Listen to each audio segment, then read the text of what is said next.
Algo Prestado, un podcast del diario AR con Tamara Tenenbaum.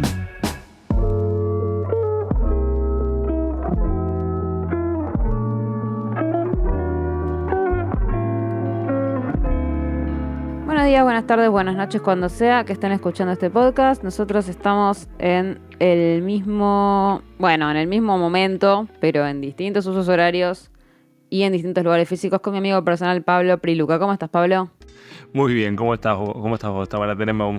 Bien, hoy tengo frío porque hace mucho frío en Buenos Aires, venía haciendo calor, pero ya no hace más calor. No sé bien ya qué viene a hacer. Siento que agosto ya es un mes completamente caótico. Agosto y septiembre ya no se sabe qué esperar del clima hasta que empiece el calor y no se va más. ¿Allá cómo está?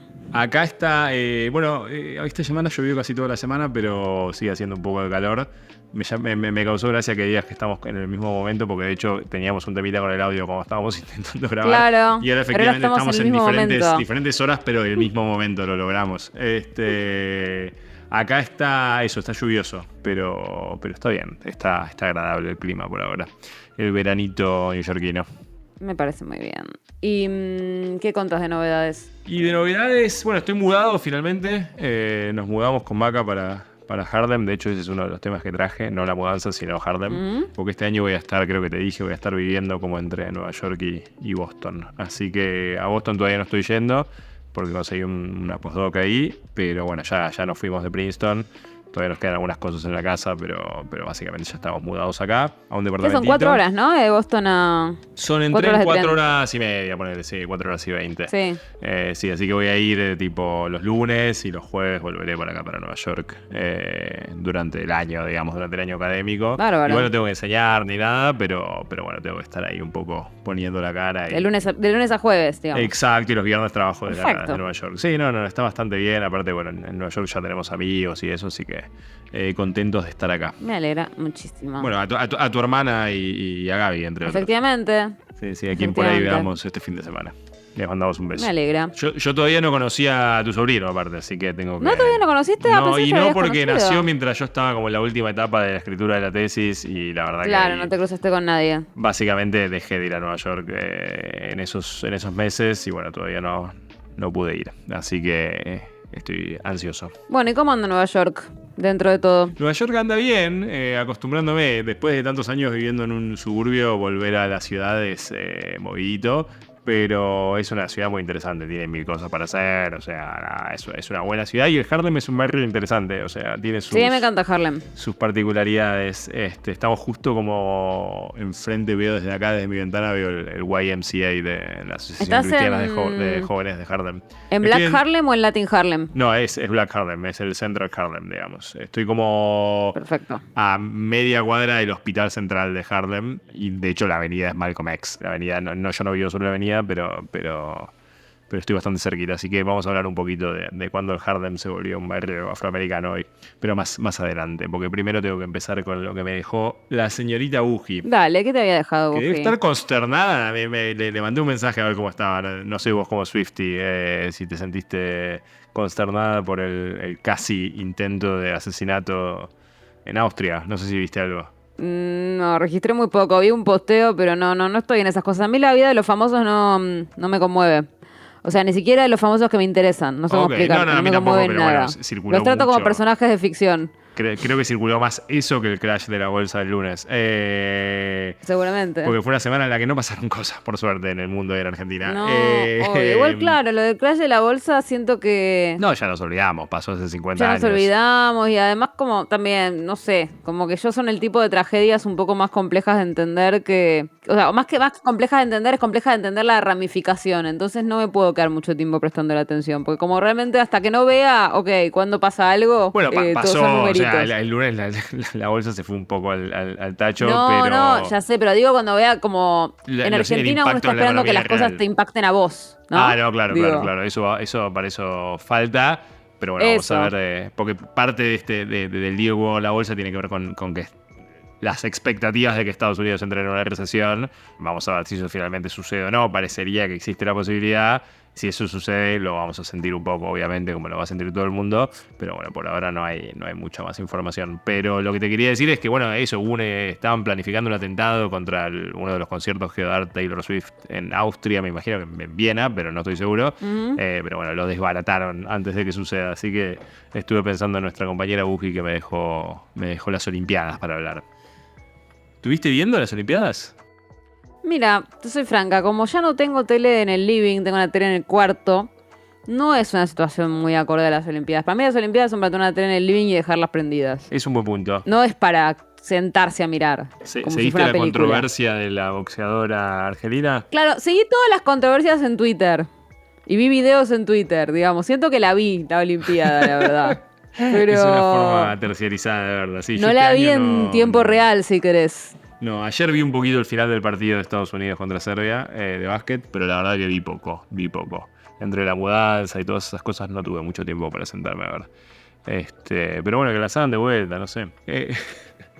No, la podemos ver en YouTube para La siempre, podemos si ver en querés, YouTube para amor. siempre, es verdad. Está inmortalizada. Bueno, pensé que traer vinculada a las Olimpiadas. Podría haber hecho algo más aburrido y decir, vamos a hablar de los orígenes de las Olimpiadas en la antigua Grecia. Pero no voy a hacer eso. Voy a hablar de boicots. De dos boicots en particular a las Olimpiadas de 1980 y 1984. ¿Vos tenés idea de qué estoy hablando? Sí. No. No viste Los Simpsons vos, ¿no? No sos muy fanática de Los Simpsons. Vi Los Simpsons, pero no vi todos los capítulos así obsesivamente. Hay un capítulo que sinceramente no me acuerdo cuál es, en el cual Krusty lanza una promoción de hamburguesas gratis siempre que Estados Unidos gane en algunas competencias para las Olimpiadas de Los Ángeles de 1984. Es como un capítulo, es un flashback. Bueno, y lo que termina pasando en esas Olimpiadas, ahora vamos a hablar, es que la Unión Soviética no participa y Krusty, como que el chiste es que saca esa promoción en todas las competencias donde los soviéticos siempre ganaban y los soviéticos no van, entonces Krusty se termina fundiendo. Pero bueno, es algo que los fanáticos de Los Simpsons nivel 5 como yo podrán entender. El boicot de las Olimpiadas de 1980 y 1984 fue el boicot de las Olimpiadas en 1980 en Moscú y en 1984 en Los Ángeles, así que te imaginarás más o menos por dónde viene la mano.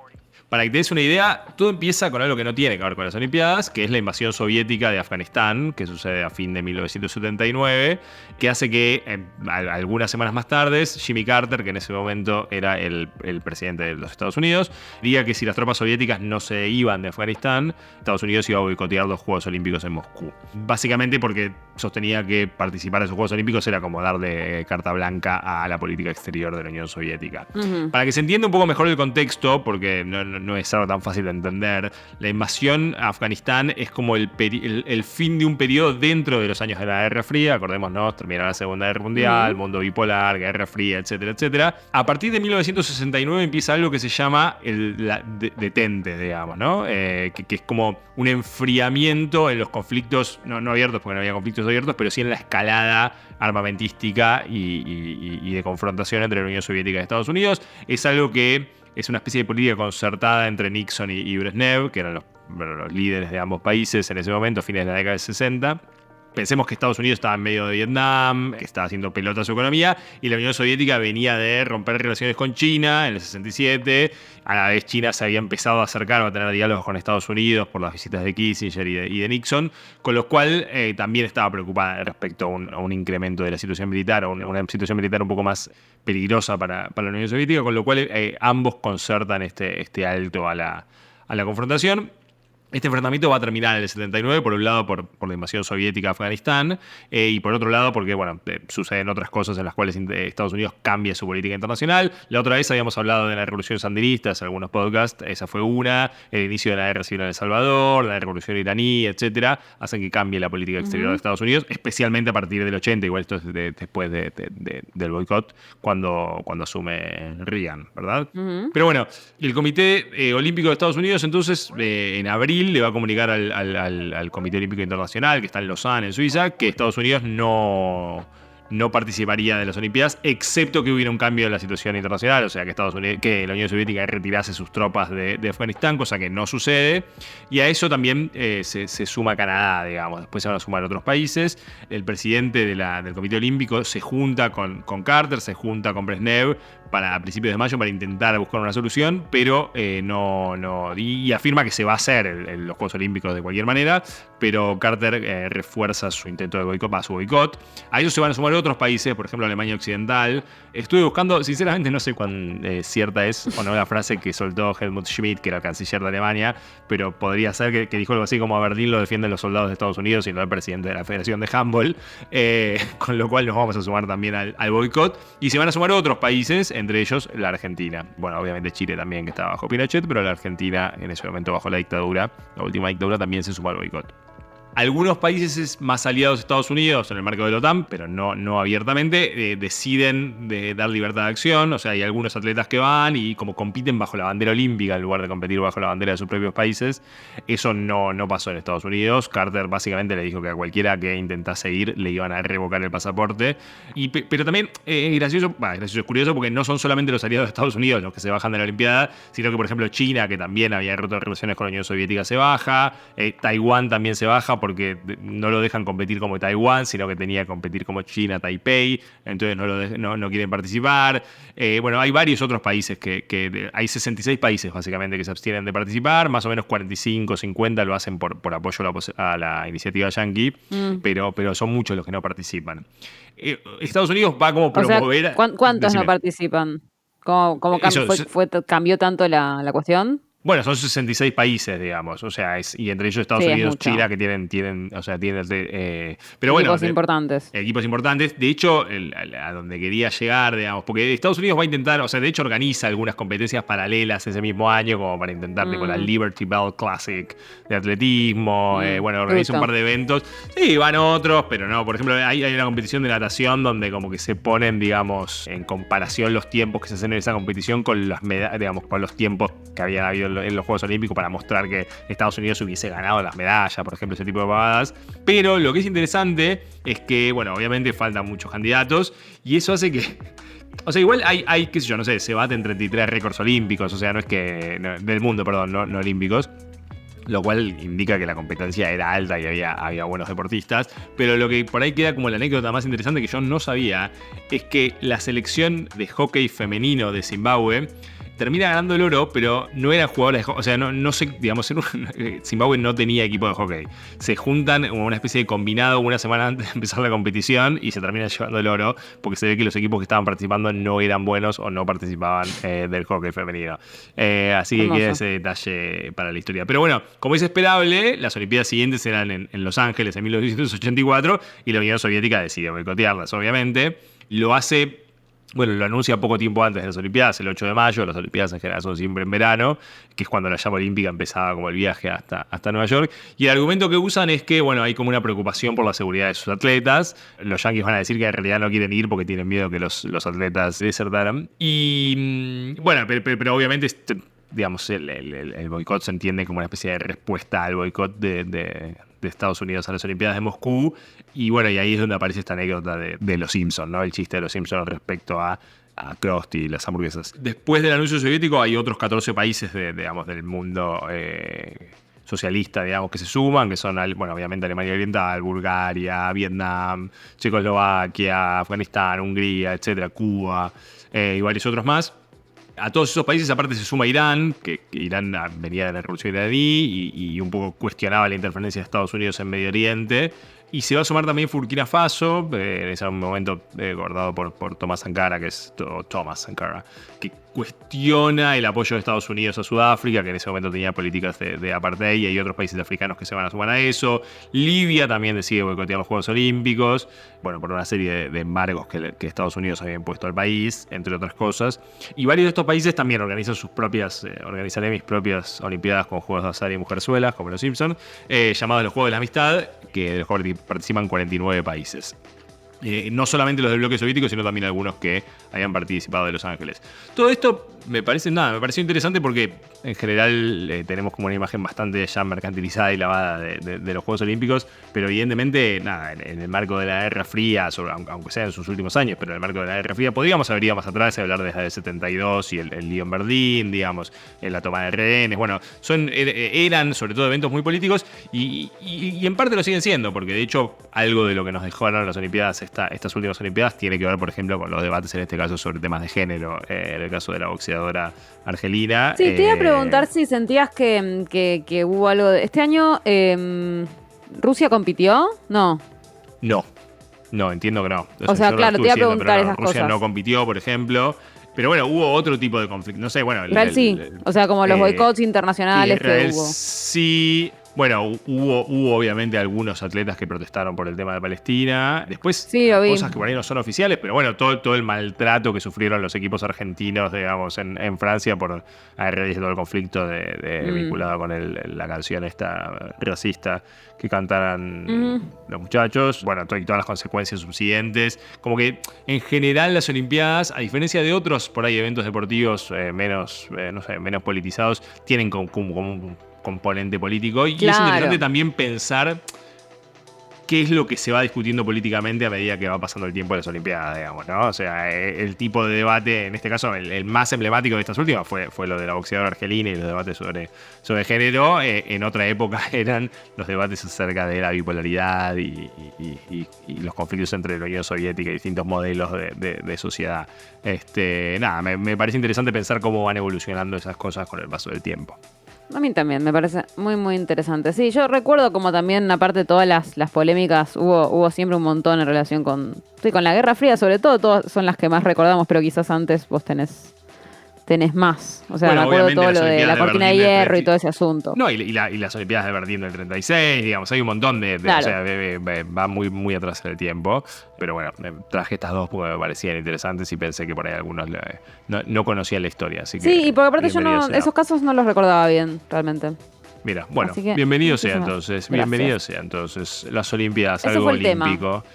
Traje algo nuevo y algo viejo también. Puede ser algo prestado y algo viejo, es indiferente. Lo nuevo / prestado es lo que estuvo pasando en Bangladesh, que circuló bastante. Bien porque vi algunas cosas en Twitter, pero no entiendo nada porque por supuesto que mi conocimiento previo sobre Bangladesh era cero. Sí, obviamente. Bueno, para que nos ubiquemos más o menos en tiempo y espacio, Bangladesh ocupa lo que era el antiguo territorio de Pakistán Oriental, digamos, ¿no? Okay. Hablamos varias veces de la independencia de India y de la gran partición. En el 47, Pakistán se separa de la India, o se empieza a separar de la India, después de la independencia, y tiene dos partes, digamos. Lo que hoy es Pakistán, lo que está como en el oeste de India, en el noroeste de India, por decirlo de alguna manera, y un Pakistán oriental que dependía del mismo gobierno, que está al noreste de la India. O sea, está como más pegado a los Himalayas, digamos, para ese lado. Esa parte de Pakistán se va a independizar en 1971 y va a refundarse como Bangladesh. No voy a trazar toda la historia de eso porque nos llevaría mucho tiempo, tiene que ver con conflictos políticos, religiosos, etc. Básicamente, para que se den una idea, ambas Pakistanes son la parte con predominante población musulmana, mientras que la India tenía población predominantemente hindi. Claro. Pero bueno, no viene al caso porque no es que se explica necesariamente por eso lo que estuvo pasando ahora o que tiene un vínculo directo. Pero lo que ustedes deben haber visto en las noticias es que hubo un estallido popular bastante violento, renunció la primera ministra, que se llama Sheikh Hasina, y los manifestantes saquearon la casa de gobierno. En una cosa que era un poco graciosa, porque no sé si viste que Bangladesh apoya mucho a Argentina cuando hay... sí, eso sí. De hecho, es lo único que sé de Bangladesh. Y era bastante gracioso que ella se haya ido en helicóptero también, ¿no? Hay como una argentinización completa de Bangladesh hasta las últimas consecuencias. Pero bueno, para poner las cosas en contexto. ¿Por qué se fue en helicóptero? Explícanos eso. Vamos a volver un poquito para atrás. 1975, el padre de esta Sheikh Hasina, Sheikh Mujibur Rahman, que es el padre fundador, digamos, de Bangladesh. Y la mayor parte de su familia son masacrados en un golpe militar dentro de Bangladesh. Hasina en Ok. ese momento, la hija, estaba en el extranjero y se termina exiliando en India, pero básicamente masacran a toda su familia en un golpe de estado. Ujú. Ella vuelve al país y se convierte en primera ministra en 1996 y vuelve a Bangladesh con una especie de discurso de reapertura democrática y de modernizadora del país. Fue presentada ante el mundo como una mujer musulmana, pero a la vez secular, que, digamos, intentó frenar un ejército que había tenido una vida muy activa en Bangladesh en términos de golpes de Estado, y que a la vez había, digamos, enfrentado a los sectores más extremistas vinculados al Islam dentro del país. Va a haber una especie de crecimiento económico bastante acelerado, que tiene que ver sobre todo con las exportaciones de la industria textil en el país y que va a hacer que crezca en la economía de Bangladesh. Pero con el paso del tiempo, digamos, fue volviéndose un poco más autoritaria y empezando a cuestionar la disidencia. Para que se den una idea, ella pierde las elecciones, si no recuerdo mal, ella está en el 2004 o el 2001, ahora no me acuerdo, me agarró la duda, y, digamos, vuelve al poder en 2009. Y desde entonces, desde 2009 hasta 2024, se mantiene como primer ministra. Bueno, en el medio, antes de 2009, sufre un intento de atentado, tiene que exiliarse, la arrestan en un momento, o sea, tiene una vida bastante traumática, pero vuelve en 2009 y vuelve con un discurso como más fundamentalista y esencialista, en el cual la visión de su padre, digamos que había sido el padre fundador, era una misión casi purificadora, donde tenía que eliminar a todos los enemigos que habían atentado contra su padre. O sea, ella estaba en contra de esa visión más purificadora del padre. No, ella la retoma en 2009. O sea, ella aparece en el 96, es primera ministra con un discurso más democrático, vuelve en 2009 con un discurso listo. mucho más radical, digamos, ¿no? De volver a los orígenes del movimiento emancipador, etcétera. De hecho, la imagen misma de su padre empieza a aparecer en todos lados, digamos, se convierte en una especie de culto de Estado. Y elogia a los seguidores del padre, digamos, en su momento, como herederos del legado de la liberación del país, digamos. Y por ende, a sus enemigos como los traidores a la patria. Perfecto. De a poco su poder empieza a estar cada vez más basado en reprimir a la oposición, e incluso prohibiendo movilizaciones, y una red de clientelismo muy aceitada, algo que pasa también en India, digamos, con Modi. Y las elecciones de 2014, 2019 y 2024 que ella gana, bueno, es un país parlamentario, con lo cual lo que gana son los asientos en el parlamento que después la votan, pero gana las tres elecciones fuertemente cuestionadas por la comunidad internacional en general, que por un lado dice que hay fraude o que por lo menos hay un amedrentamiento muy claro hacia la oposición, pero por otro lado dice igual probablemente hubiese ganado, digamos, ¿no? Esa es como la opinión internacional más establecida en esos años.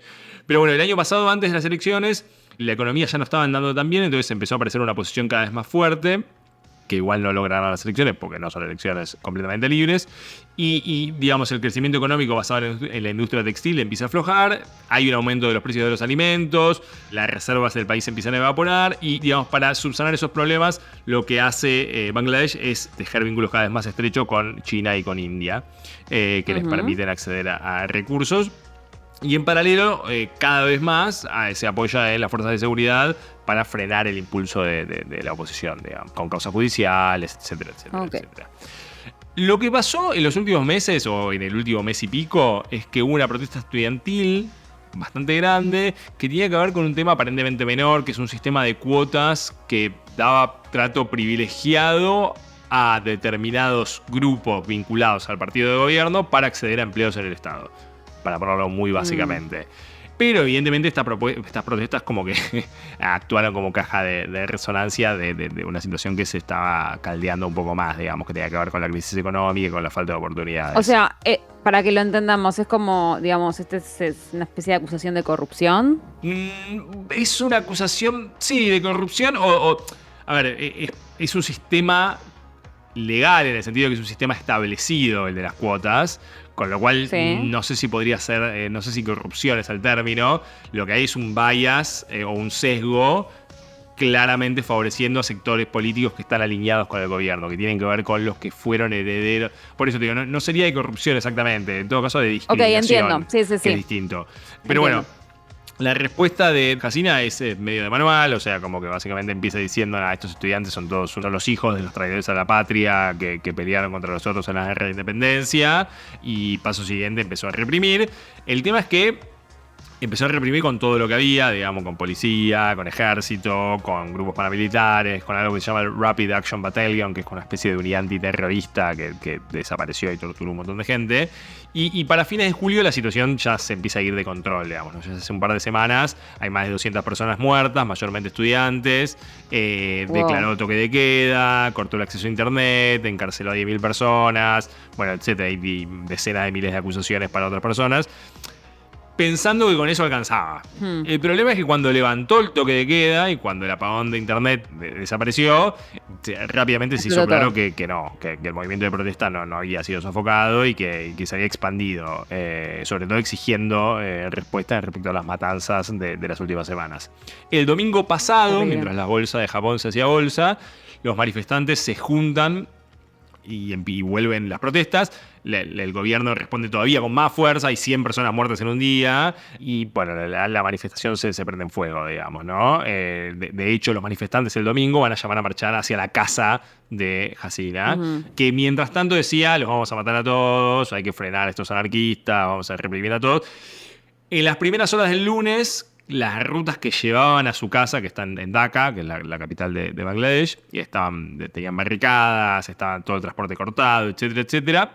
Y las fuerzas de seguridad intentaron por un tiempo contener a las multitudes, pero claramente esto no estaba pasando. Y lo que queda claro es que en realidad eran tácticas que estaban destinadas a ganar tiempo, porque lo que quería hacer ella era tomarse el palo, como diríamos en español porteño. Cosa que va a terminar sucediendo mientras el jefe del ejército empieza ya a dialogar con otros partidos políticos. Ella, bueno, de hecho hay grabaciones de ella saliendo en una camioneta y tomándose el helicóptero, por eso la referencia al caso argentino. Se fue a India, se supone, probable que termine en Londres, pero todavía no se sabe dónde va a terminar.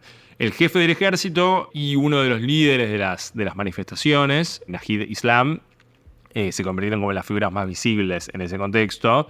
Bueno, esto por ahí es lo que apareció en los medios, por ahí viste algún video de los manifestantes, es muy interesante. Entran a la casa y se empiezan a llevar cosas, no sé, un plato, una planta, galletas, o sea, como que saquean la casa de la primera ministra. Increíble. Y después las protestas se extienden, de hecho prenden fuego el museo del padre, digamos, que recuerda al padre, atacaron a las casas de varios suministros. No, es un caos importante, que incluso incluyó, o sea, el 90% de la población en Bangladesh es musulmana, pero hay un 10% hindi. Y digamos, las protestas, ya no lo llamaría protesta, pero incluyeron pogromos o persecuciones a la minoría hindi en Bangladesh.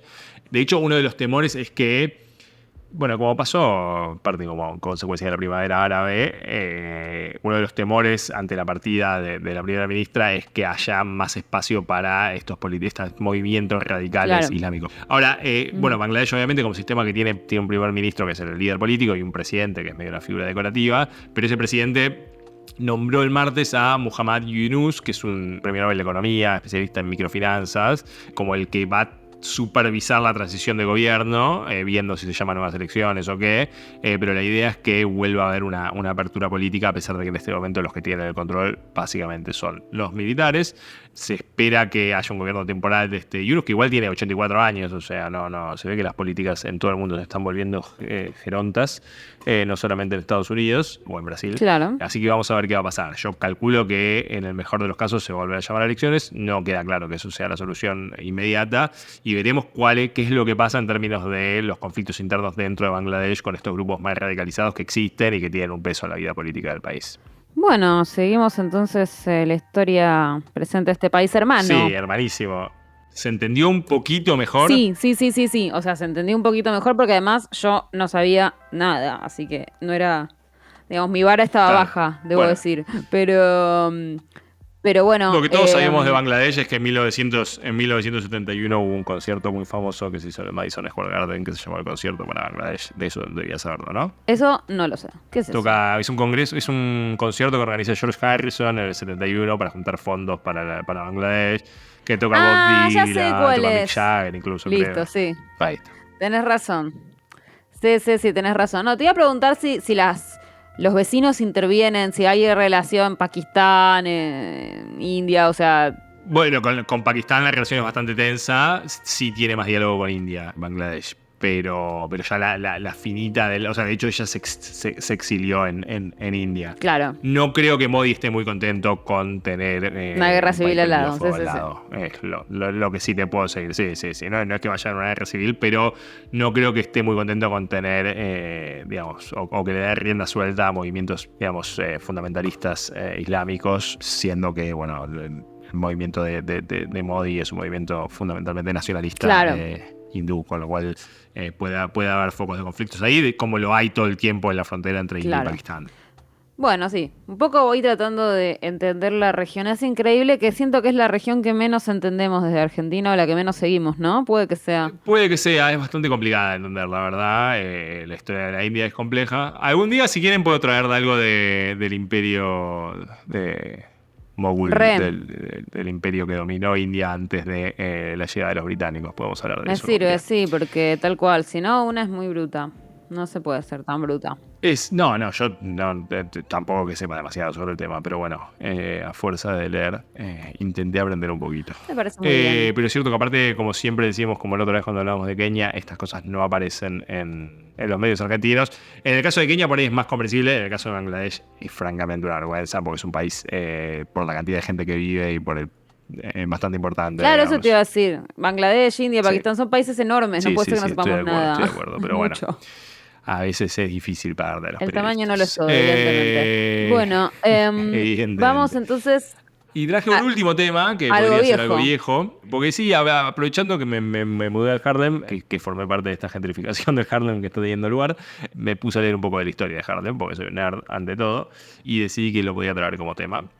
Probablemente sepas, Nueva York, antes de ser Nueva York, tuvo otro nombre que es Nueva Ámsterdam. Esta zona, sobre todo el sur de Manhattan, había sido colonizada por neerlandeses o por gente de los Países Bajos. O fundamentalmente, o sea, Nueva Ámsterdam es fundada en 1625 por la Compañía Holandesa de Indias Occidentales. La ciudad se ubica en el sur de Manhattan y se convierte como en el mayor asentamiento de los Países Bajos o de Holanda, en realidad, en Norteamérica, en esa zona, y va a permanecer bajo control de los Países Bajos hasta 1664, cuando pasa a manos de Inglaterra. Bueno, lo recuperan durante un año y pico, y después lo vuelven a ceder a Inglaterra en 1674, después del Tratado de Westminster. Y ahí se empieza a llamar Nueva York. Pero originalmente se llama Nueva Ámsterdam, lo cual lo menciono porque muchos de los nombres que nosotros asumimos vinculados a Nueva York, y que asumimos que son nombres, no sé, de norteamericanos o ingleses, son nombres holandeses. Harlem es el primero, New Harlem, es Brooklyn, es Brooklyn, incluso esto yo no lo sabía, Coney Island aparentemente es Conjen Island. Mira. Mi pronunciación del holandés no es muy bueno. Flushing es Vlissingen, Broadway es Bredeburg, Staten Island es Staten Island. Hay varios nombres que nosotros conocemos vinculados a Nueva York que no tienen que ver con el inglés, sino que vienen del holandés. Entre ellos, Harlem o Harlem.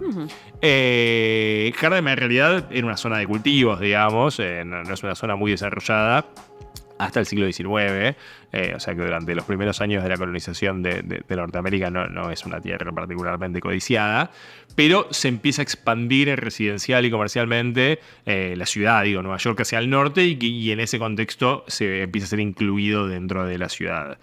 Durante el siglo XIX, en realidad, la zona está ocupada por inmigrantes de origen judío o italiano, fundamentalmente.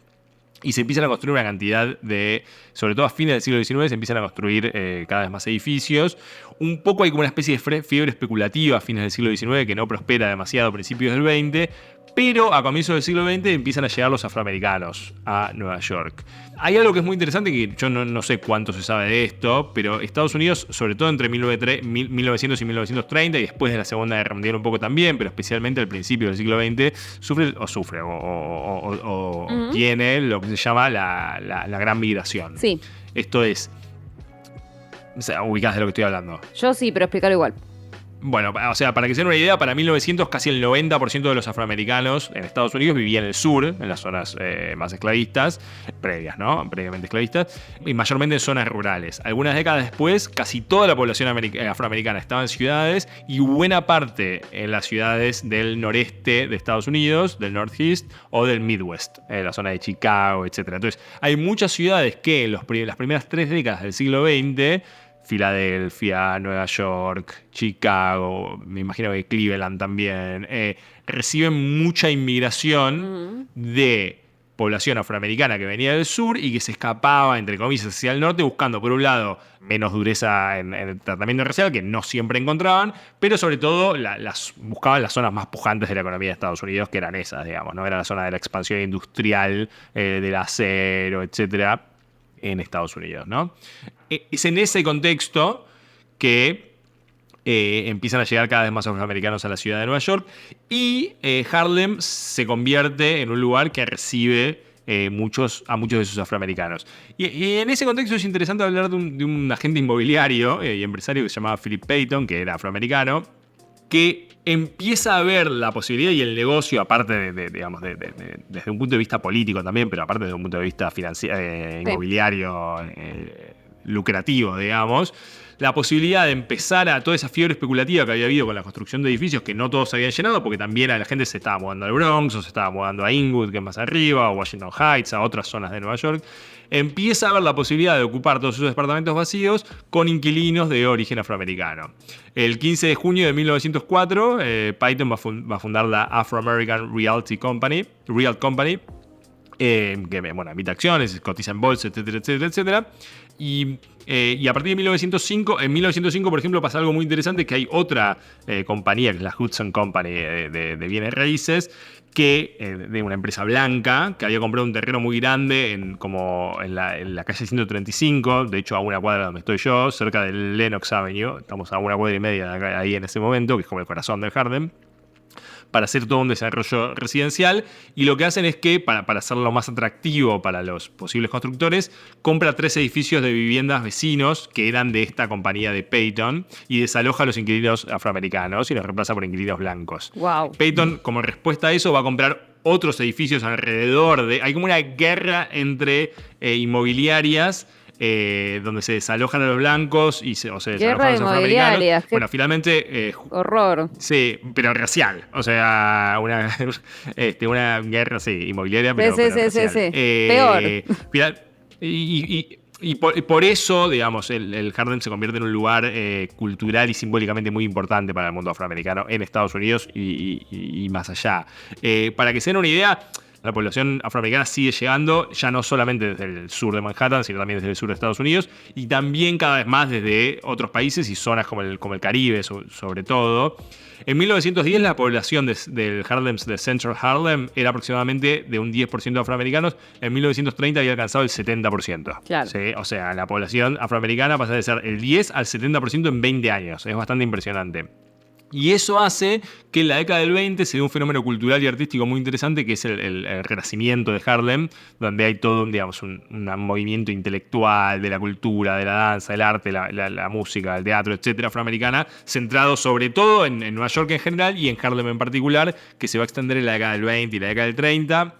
En la década del 30, por ejemplo, aparece el Teatro Apolo, que es un teatro muy importante. Que el otro día me dijo Maca que ahí hacen las Brecht ahora, en Nueva York, lo cual me pasó alguna vez sí. Los significados de la gentrificación.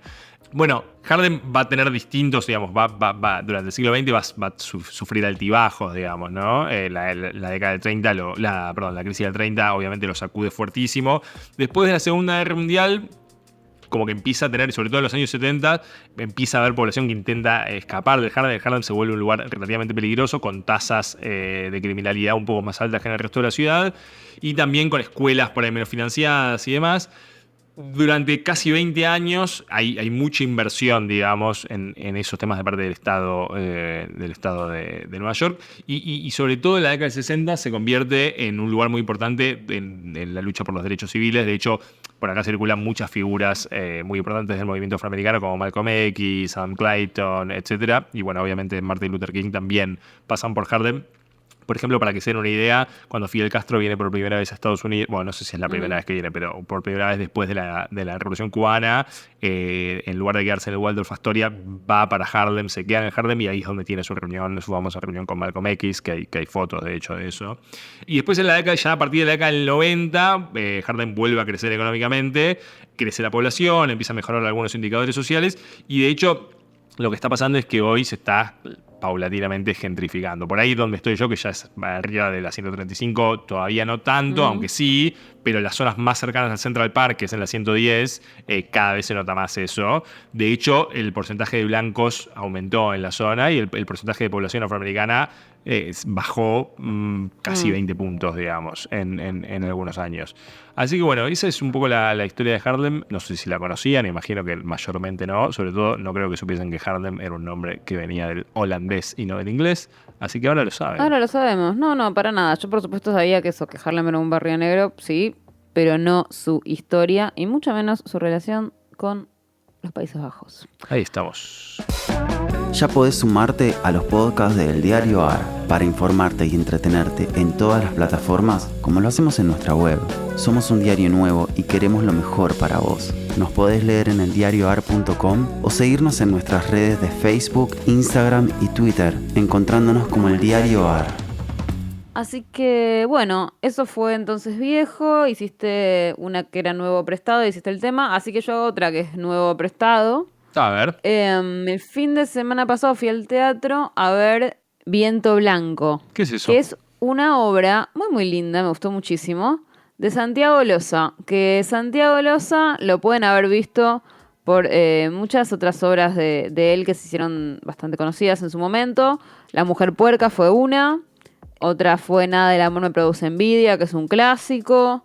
Y que de hecho Nada del amor me produce envidia está en este momento también en el mismo teatro. Nada del amor me produce envidia es una obra que yo la vi hace como 15 años con María Merlino, que es de Santiago Loza, y ahora la están dando en ese mismo teatro.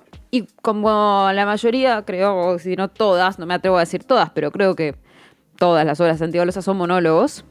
Nada del amor me produce envidia era sobre una costurera y una chica que cosía y cantaba. Ajá. Y este es sobre un chico que es un empleado de hotel y canta, básicamente. O sea, Sí. un empleado en un hotel de provincia que tiene con la madre en el sur, en una época, suponemos, anterior. Siempre son monólogos como de personajes que ya no existen más, ¿viste? Sí. Es una costurerita soñadora. Esto, claramente un muchacho que está en el closet, enamorado del cura del pueblo. Digo, cosas que son personajes que sin decirte la época, claramente no son de ahora. No, es un mundo donde nunca hay internet. Sí.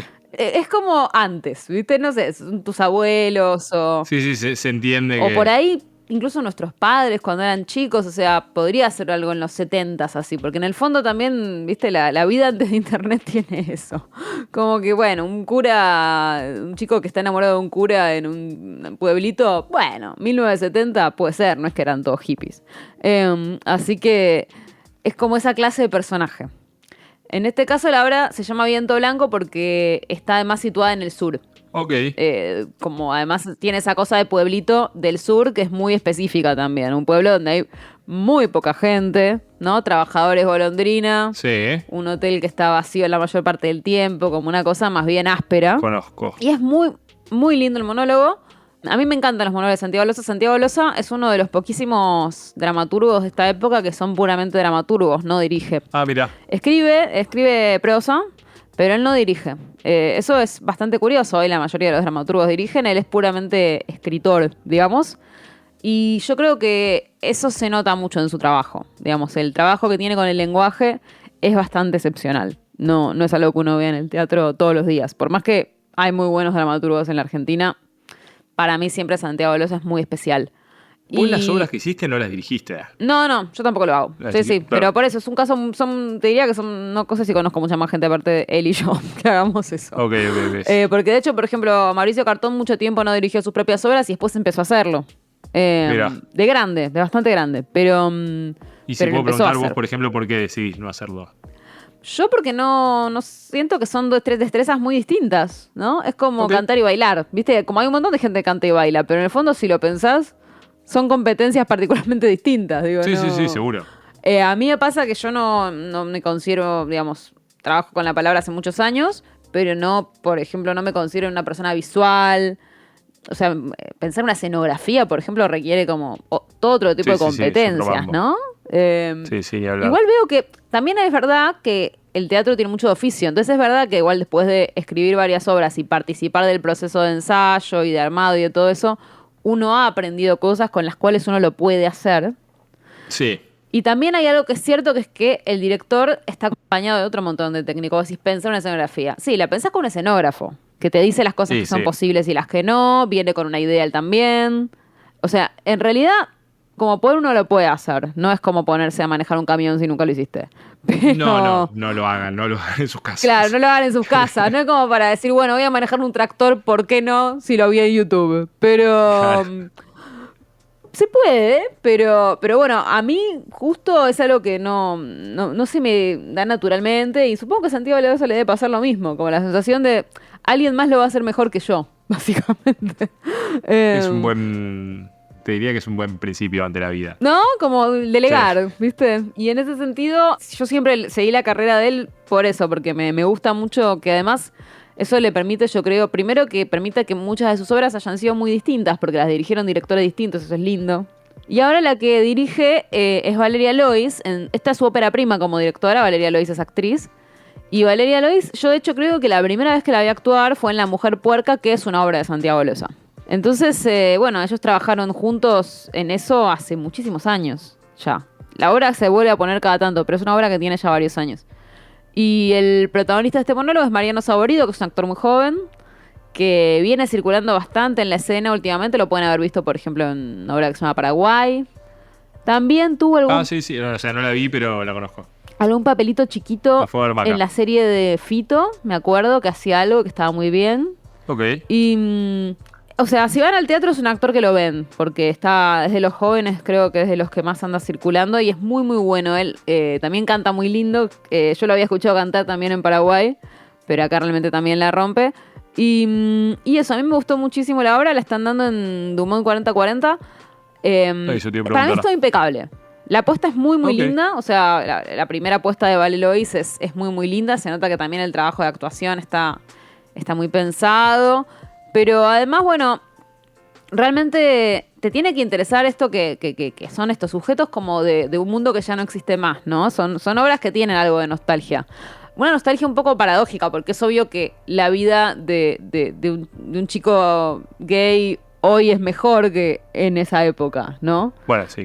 A mí eso me gustan un poco las digamos, de las obras de Santiago Losa, que son nostálgicas y al mismo tiempo no son nostálgicas en el sentido de idealizar otra época. Claro. Tienen algo de nostalgia Sí. de esos personajes que ya no van a existir más, ¿no? Como un muchacho enclosetado que vive con la madre. Pero no necesariamente una Claro, no, celebración. obviamente no piensan que Claro. está bueno ser un muchacho que nunca puede vivir un amor en blanco y que vive con su madre. Pero bueno, a la vez miran con cariño esas subjetividades que ya no vamos a conocer más, ¿no? También la costurerita, digo, miran como con mucho afecto y con mucha verdad. Entiendo. Como historiador me siento interpelado. Claro, viste, como que son cosas que te dan ternura, pero a la vez, bueno, sí, nadie quiere que la gente vuelva al closet, no es algo para desear, no. Es básicamente, No se trata de eso. es básicamente la vida del historiador lo que estás describiendo.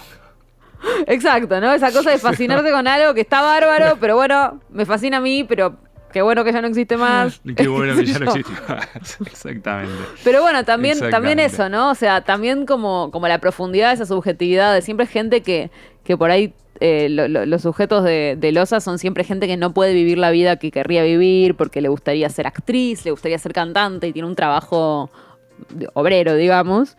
Sí, mi abuela y eso- quería ser actriz y Claro. no la dejaron ir. Entró al conservatorio y no la dejaron ir. Esas cosas, totalmente, ¿viste? Siempre son esas cosas que son muy ricas para el monólogo, porque son gente que podía tener un mundo interior muy grande. Exacto. ¿No? Porque su mundo exterior a veces era muy acotado. Entonces, realmente es muy, muy emocionante. Yo lloré, obviamente. Y aparte la puesta está armada de manera tal que por cómo dan vuelta a la sala, hay pocas filas. Entonces, incluso si estás en la última fila, es como que hay 4 o 5 filas largas. Eso es lo que hay. Ok, De manera que incluso si llegas tarde y estás en la última, estás re cerca. se ve bien. Eso está para un bueno. monólogo para mí es lindo. Y sí, es clave. Así que bueno, se las recomiendo muchísimo. Viento Blanco, vos espero que la llegues a ver si cuando vuelvas a Buenos Aires, si le sigue yendo Y bien. esperemos que si acá. está para diciembre, ahí estaré firme. Sí, junto al yo creo que Menal. diciembre van a seguir estando. Así que bueno, Ojalá, eso traje. ojalá así sea. ¿Qué tema le vas a dejar? Siempre se me queda dejando los temas, yo ya no sé qué dejar. Pero todo el mundo se queja de todos los temas, no se entiende. No, yo no me quejo, yo no me quejé de Eugi, no, yo no me quejo de los temas. Puertos, o puerto, Puertos. Como concepto. Puerto no un puerto USB, ¿no? O puede ser un puerto USB, pero... Los puertos son lugares extraordinariamente interesantes por una multiplicidad de motivos. O sea, porque son los lugares donde la gente viene y se va. Podés hablar de inmigración, podés hablar de los sindicatos, podés hablar del movimiento Solidaridad en Polonia, podés hablar de la segunda temporada de The Wire. No sé. Es verdad, es infinito. puerto en un sentido muy amplio. Puerto es un Perfecto. gran tema. Así que bueno, ese es el tema que le dejo a Male, si no me equivoco. Listo, alejamos eso a Male y nos vemos entonces con Male y los puertos la semana que viene. Y con Pablo y quién sabe qué en un mes. Besitos. Perfecto. Besos. Chau, chau. Fue un podcast del diarioar.com. Encontranos en Facebook, Instagram y Twitter como El Diario Ar.